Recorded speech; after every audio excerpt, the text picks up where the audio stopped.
Bonjour.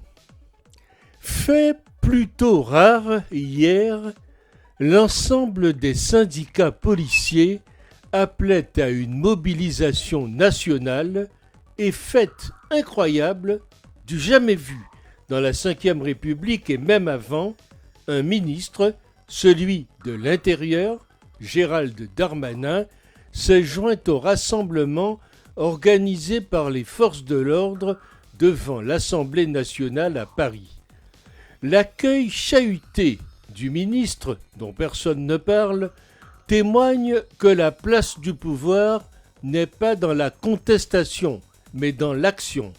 Et comme le dit si bien le rédacteur en chef de la revue politique et parlementaire Arnaud Benedetti, Gérald Darmanin renvoie l'image brouillée du responsable qui court après les événements. Et le ministre joue au ministre, mais ne l'est plus vraiment à partir du moment où il s'essaie à ce contre-emploi. Darmanin manifeste contre Dupond-Moretti, la police contre la justice, et voilà l'absurdité la plus manifeste du « en même temps » de la Macronie. Un ministre qui a, en même temps, un pied dans le gouvernement et un pied dans la grogne contre son ministère et celui du garde des Sceaux. C'est absolument intenable aux yeux de l'opinion, mais Darmanin, à l'évidence, se croit cohérent. Dieu se rit des hommes qui déplorent les actions dont ils chérissent les causes. C'est une ancienne version allégée du « en même temps » macronien. C'est ahurissant de voir le ministre de l'Intérieur manifester avec les forces de l'ordre. Imaginez-vous le pilote d'un avion quitter son siège en plein vol pour aller rassurer les passagers alors que le vecteur est en descente avec une inclinaison de 90 degrés vers le sol. La police manifeste contre l'impuissance de l'État et M. Darmanin, leur patron, se joint à eux pour bien montrer qu'il est lui-même impuissant. Quelle pétaudière, ce gouvernement. On a copieusement vilipendé une tribune de militaires à la retraite la semaine dernière. Aujourd'hui, on voit des policiers et leurs syndicats défiler avec leurs ministres à leur tête pour faire pression sur la justice et sur le Parlement. Comprenne qui pourra.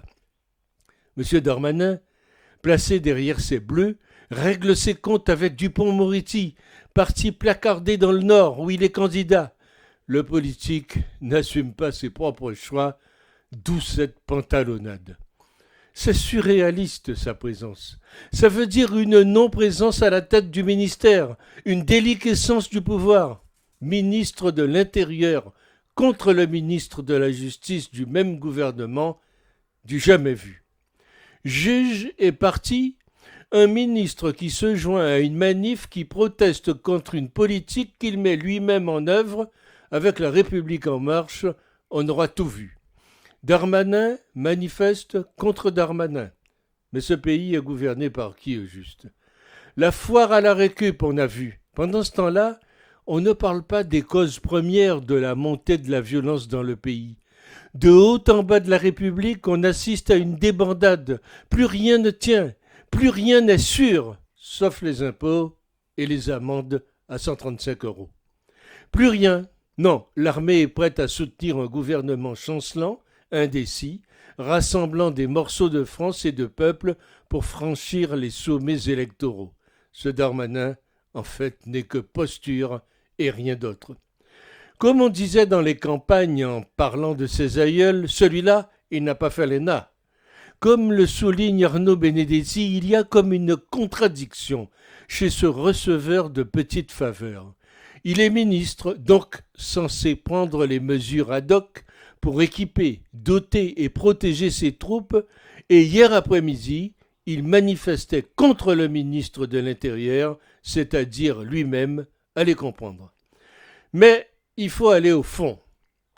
On a beau se tortiller dans tous les sens en regardant ailleurs, s'indigner en se bouchant les nez, les yeux et les oreilles, tout ce qui est aujourd'hui récupéré par la quasi-totalité des politiques de tous bords, parce que c'est un sujet porteur, a été depuis des années le mantra du Rassemblement national et c'est justement pour cela qu'on refusait de constater les évidences.